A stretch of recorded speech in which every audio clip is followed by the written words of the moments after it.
Even though I married Keith, I didn't get along well with my mother-in-law and her son, Shane. However, one day, through Shane, my mother-in-law invited me to go to Hawaii. I thought that through this trip, maybe I could get closer to them. I greeted the day with such faint hope. Before boarding, I entrusted my wallet to my mother-in-law, and then she handed me divorce papers. What? Why? It's because you can't get along with Shane and me, right? Keith complained about you a lot. He's fed up, you know. My mother-in-law sneered at me, who was in a daze, and then went to the boarding gate with my wallet. I looked at the divorce paper in disbelief, and my eyes widened. This is Shane's handwriting. I felt a surge of intense anger. Enjoy my time with my real family. The fake mom can just sleep outside. I replied with a smile to Shane, who sneered at me. Okay.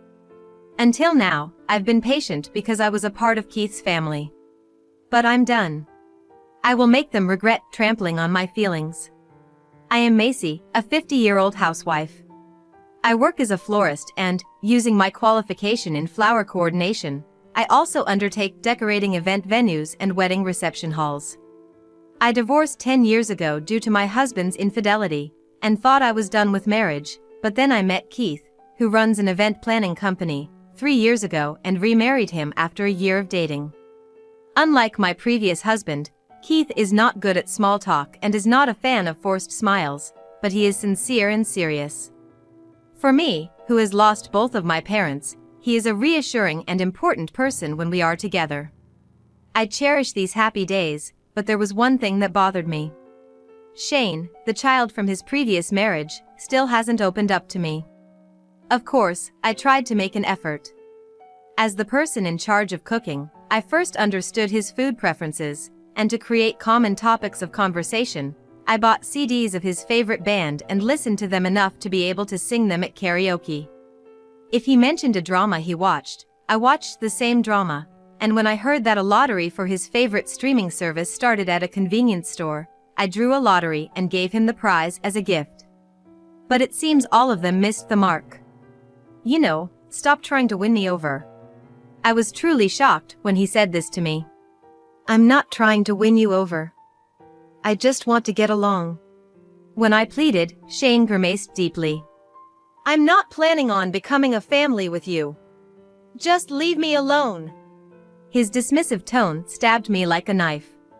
What makes matters worse is that Shane acts friendly towards me in front of Keith.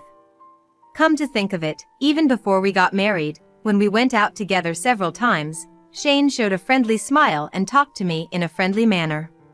So I was under the impression that we would get along after marriage. I was prepared that it would be difficult for an adult child to call me mom, but when Keith was not around, Shane called me even worse. Hey, old lady. Refill the water in the fridge. Where are my socks?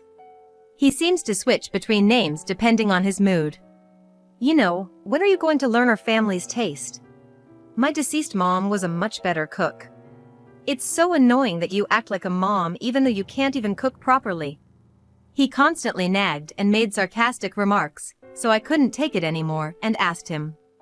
Shane, if there is anything I'm lacking, please tell me. I'll try to improve. Then Shane, with a twisted smile, said, Think for yourself. You've got a brain, don't you? It's because you're so stupid that you get cheated on. He snapped at me as I fell silent. You're just after Dad's money, aren't you? He should have chosen a younger and prettier woman. I really don't see what he sees in you. I couldn't come up with a response when he pointed out my appearance. It's still a mystery to me why Keith, an actor-like figure, even if only an acquaintance through work, asked me out. One day, I overheard a conversation between Shane and his friend and learned that Shane had quit college and was just drifting around.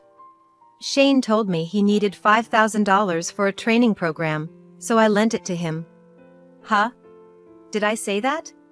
You haven't told your dad you quit college, have you? You better tell him straight. That's when Shane glared at me with disdain. Shut up. Just remember what'll happen if you tell Dad. Does Shane want to talk about this himself? It's obvious that it would be better if he spoke directly rather than me telling Keith. After some hesitation, I decided not to tell Keith about Shane dropping out of college. I really wanted to talk to Keith about Shane's cold attitude towards me, but I didn't want to add to Keith's worries since he works late every night. After our marriage, Shane teamed up with my mother-in-law, who disliked me. My mother-in-law would pop by our house, a 30-minute drive away, and criticize how the cleaning wasn't up to par or how the meals were meager. One day, I was surprised to find her cooking dinner in the kitchen when I got home from work. Glancing at the trash bin, I saw the ingredients I had prepared earlier, thrown away mercilessly. She served beef and potato stew on the dining table, and started to have dinner facing Shane. Shane took a bite of the stew with a blissful expression. "Grandma's beef and potato stew is the best. Right?" she said, beaming with a smile. "Macy, why don't you learn to cook from Grandma? That way, you might be able to make decent meals." Poor Shane and Keith, having to eat terrible food every day. Leaving your husband and son to fend for themselves while you work all day, that's not what a good wife does. Keith is just too kind, letting you take advantage of him. If Grandma's house was closer, I'd go there for dinner every night. I just couldn't comprehend her nerves, throwing away someone else's food and bad-mouthing others while enjoying a meal. And I only work part-time, so I get home in the early evening. I do all the housework during the week by myself to support Keith, who is busy. I just can't understand why I'm being criticized by my mother-in-law. In short, she's unhappy that her daughter-in-law works. Why on earth did Keith remarry someone like you? He must have been tricked. He hasn't realized she's after his money. You think the same, don't you? Keith is a kind and stubborn man. I told him to marry a young lady from a prestigious family suitable for a company president, but he said he would choose his partner himself and wouldn't listen. After bad-mouthing me for over 2 hours, my mother-in-law left, leaving only Keith's share of dinner behind. Reluctantly, I ate dinner with the side dishes I had in stock, when Shane looked down at me with pity in his eyes and smirked. "Grandma still really hates you, huh?" "Seems like it. Instead of just trying to please Dad, why don't you make an effort to be liked by your mother-in-law?" I was astounded by his nerve to say such a thing after stirring up trouble himself. But well, it's fine as long as my mother-in-law lives separately. The problem is Shane. Being so openly hostile, I couldn't help but feel we would never get along, which left me feeling down. That night, as usual, Keith was working overtime, so Shane and I silently had dinner together. While cleaning up after dinner, Shane unusually started a conversation. "Hey! What is it?" "Grandma invited me to go to Hawaii. Let's all go together." I was taken aback. "Huh, are you talking to me? Can I come along?" "Yeah. When you go on a trip, you get to see a different side of people, so maybe you and I could get along better. That's what Grandma says, anyway." Shane continued, his face flushing with embarrassment. "My mother-in-law is the chairwoman of a group of companies run by the family. She's not living on a pension, but is still actively working, so she must have some financial cushion. I'm happy that she invited me on the trip, but more than that, I'm glad to see her and Shane making an effort to get closer to me. So, keep the 3rd week of next month free, okay?" "Got it, I'll take the time off." That evening, when Keith came home from work and I told him about it, his voice dropped in disappointment. "I've got a business trip overseas that week." "Then, should I turn them down?" "No, go ahead.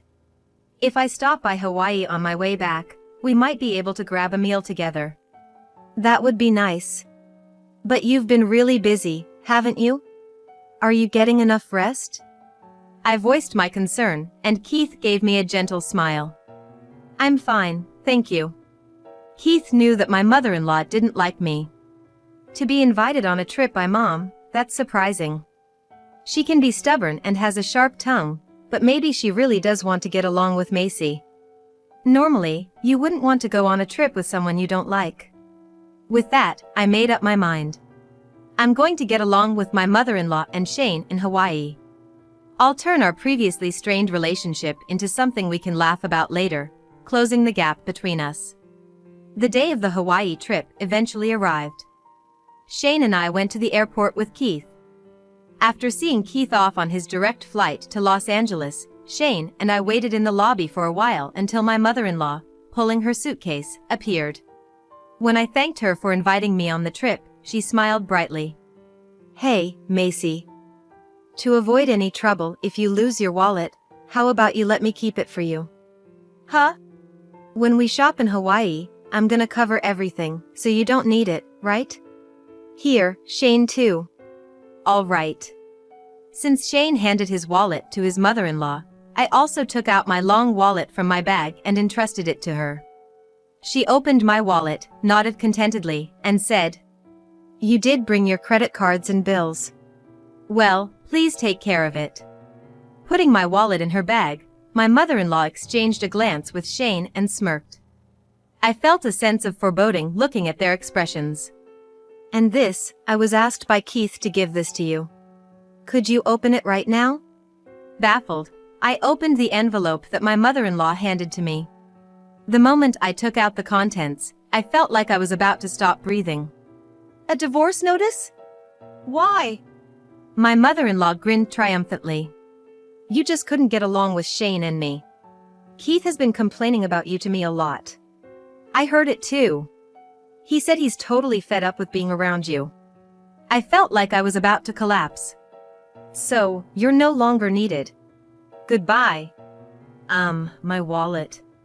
Ignoring my plea as if she hadn't heard it, my mother-in-law quickly left, pulling her suitcase behind her. I couldn't believe it.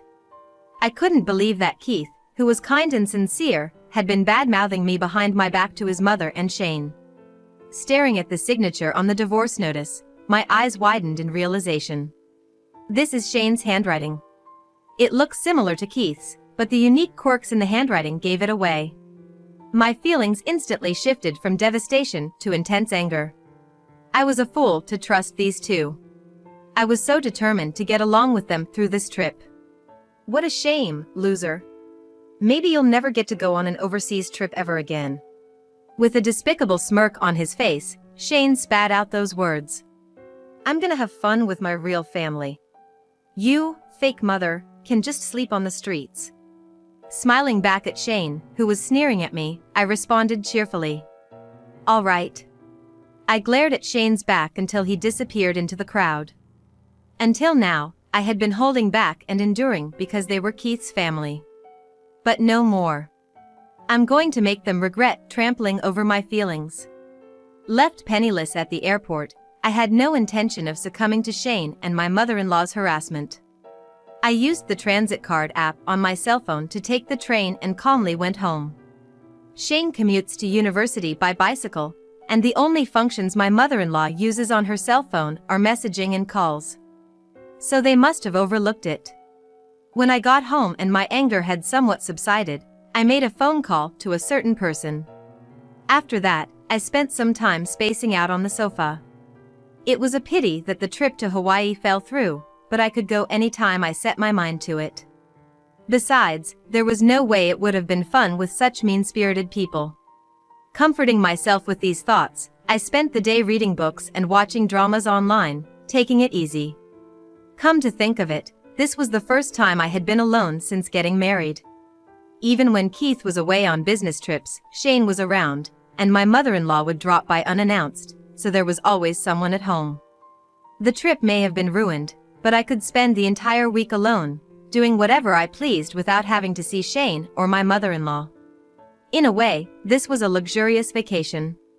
The next day, after finishing my chores early, I went out to see a movie and enjoyed shopping at the mall.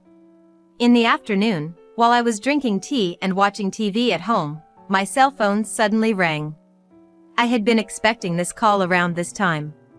Not wanting to answer right away, I ignored it for a while, but then the message notification sound kept ringing one after another.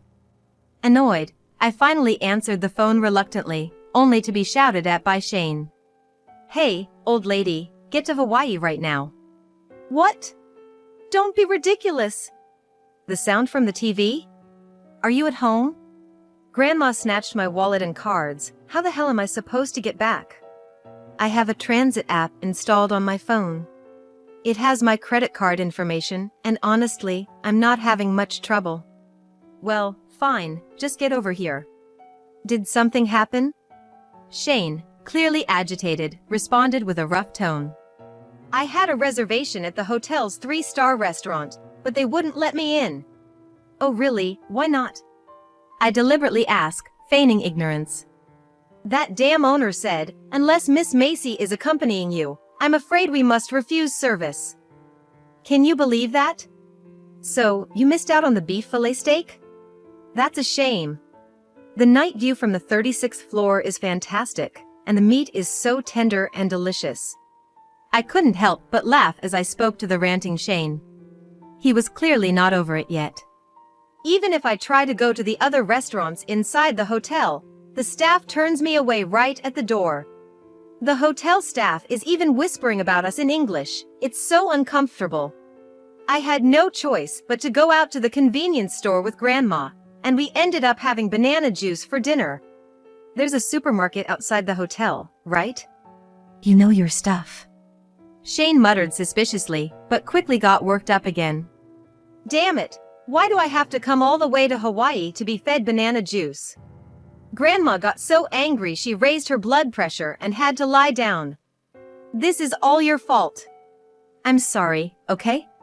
I had no idea why this was my fault, but I apologized to avoid further hassle. It's your fault, so you should compensate us for the hotel and meal expenses. We had a terrible experience because of you, so it's only right that you pay. I couldn't help but laugh at this turn of events. All right, fine. Wait, really?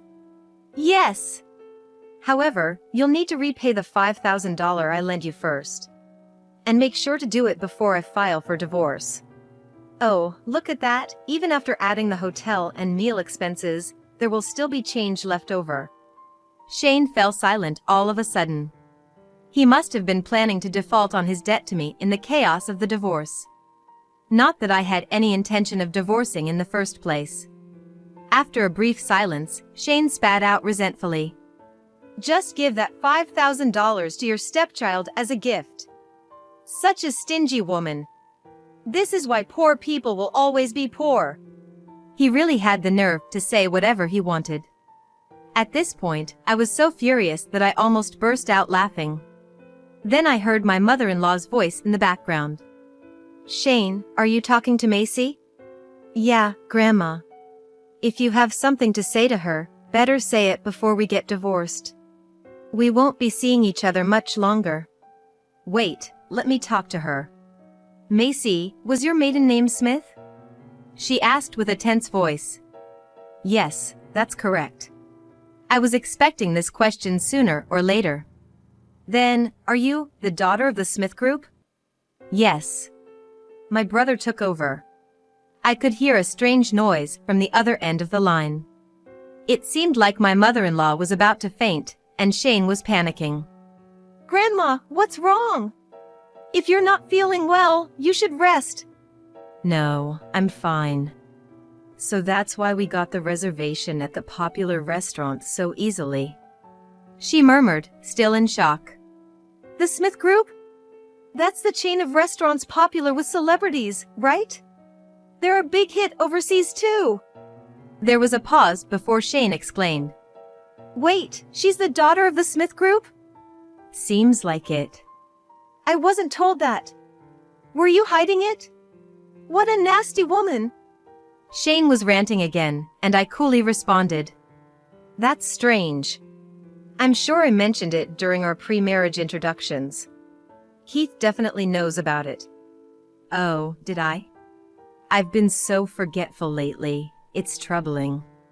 She must have been half listening to what was being said about her future daughter-in-law.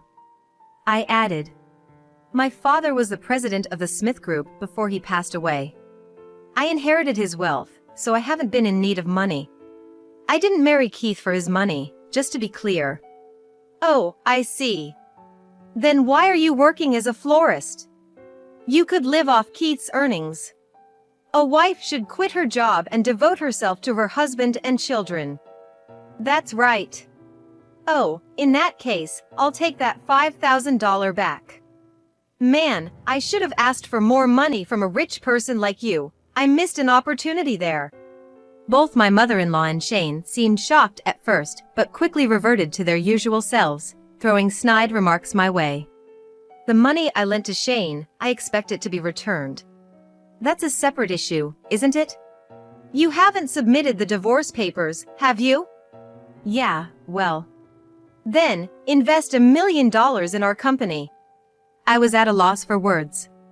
What? A wife should do at least that much. To you, it's just pocket change. I can't do that, no way. Even if I had the money, I couldn't give it to you. When I firmly declined, my mother-in-law, who had been whining in a coddled voice, suddenly turned aggressive. What's wrong with you, stingy woman? Don't you even want to be useful? I feel sorry for Keith for marrying someone like you.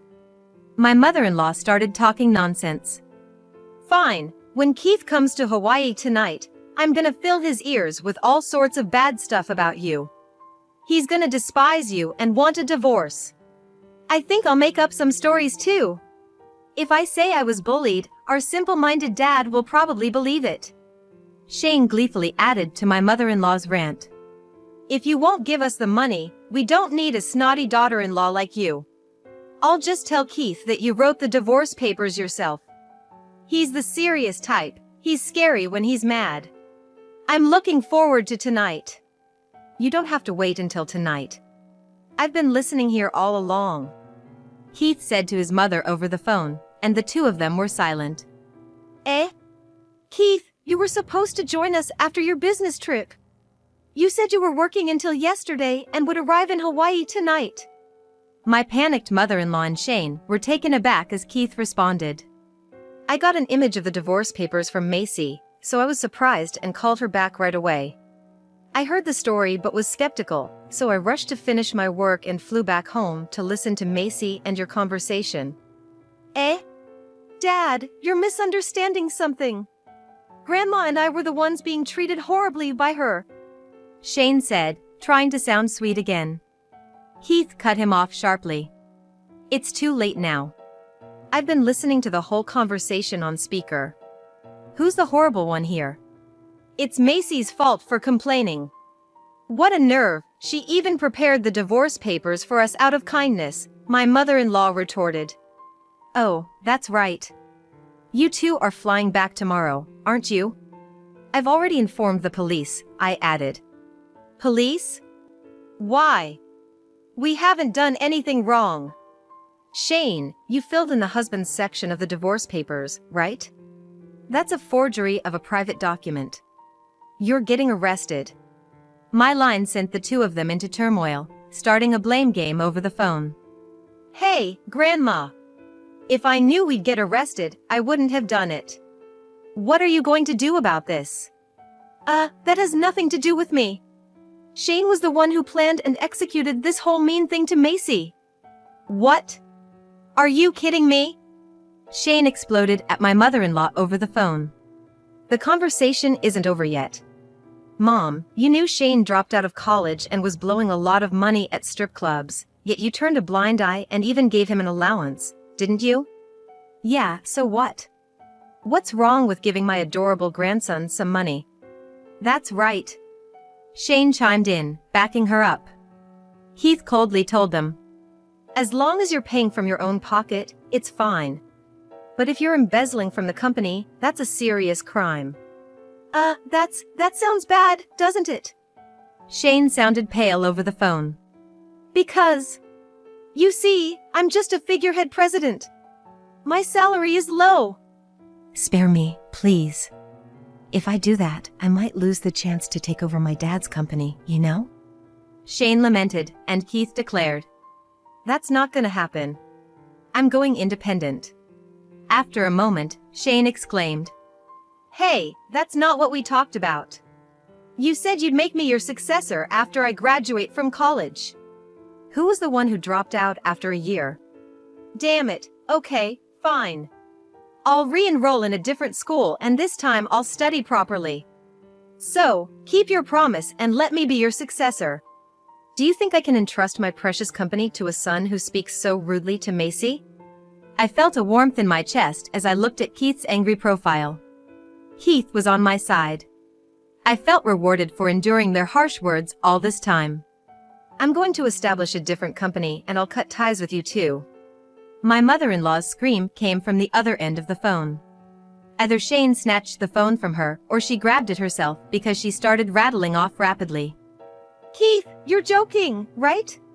Are you really going to prioritize that woman over your mother and your son, Shane? That's absurd. You'll definitely regret it. Please rethink this. Considering how you and Shane treated Macy, I think this is fair. You guys don't care about me, you're just blinded by the profits I bring in. Keith spoke sternly to his mother.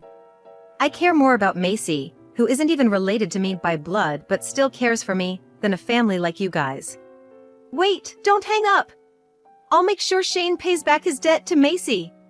So please, don't abandon just me. Keith hung up in the middle of her sentence and immediately blocked her phone number and messages. Macy, even if they contact you, just ignore them. Oh, okay. Hey, are you really going to cut ties with them? I asked anxiously, and Keith said with conviction. It's okay. As I told my mom just now, I have no intention of getting along with a son or a mother who talks rudely to Macy. I'm sorry for making you endure it for so long. I was too caught up in work, and I know it was hard for you to talk to me. No, it's okay. From now on, I will support Keith in place of your mother and Shane. Keith smiled gently at me. It seems that after my mother-in-law and Shane returned to Japan, they intended to stay in a hotel for a while to evade the police. However, Keith informed the police about my mother-in-law's favorite hotel, so they were caught quite easily. This time, since I noticed the forgery and didn't submit it to the office, it was only attempted forgery of a private document, and since it was their first offense, they were sent home after a stern warning. However, the news of their arrest spread throughout the neighborhood, and my image-conscious mother-in-law could no longer go outside.